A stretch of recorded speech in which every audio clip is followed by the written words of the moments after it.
યાત્રાધામ અંબાજી નજીક ત્રિશુલિયા ઘાટ પાસે શ્રદ્ધાળુઓ ભરેલી લક્ઝરી બસને અકસ્માત નડ્યો છે।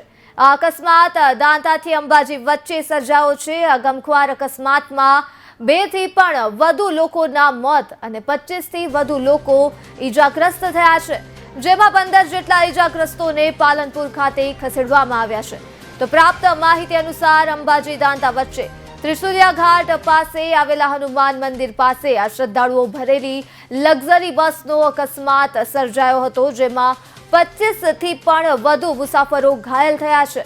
પ્રાથમિક તબક્કે મળી રહેલી માહિતી અનુસાર બસ ડ્રાઈવરે નશો કર્યા હોવાનું પણ અહીં જાણવા મળી રહ્યું છે। તો લક્ઝરી બસ રેલિંગ સાથે ટકરાતા જ રેલિંગ તૂટી ગઈ હતી। હાલમાં 108 એમ્બ્યુલન્સ સહિત પોલીસ કાફલો ઘટના સ્થળે પહોંચી ગયો છે અને બચાવ કાર્ય શરૂ કરી મુસાફરો બસની બહાર કાઢવામાં આવી રહ્યા છે। તો યાત્રાધામ અંબાજી નજીક ત્રિશુલિયા ઘાટ પાસે આ શ્રદ્ધાળુ ભરેલી લક્ઝરી બસને અકસ્માત નડ્યો હતો।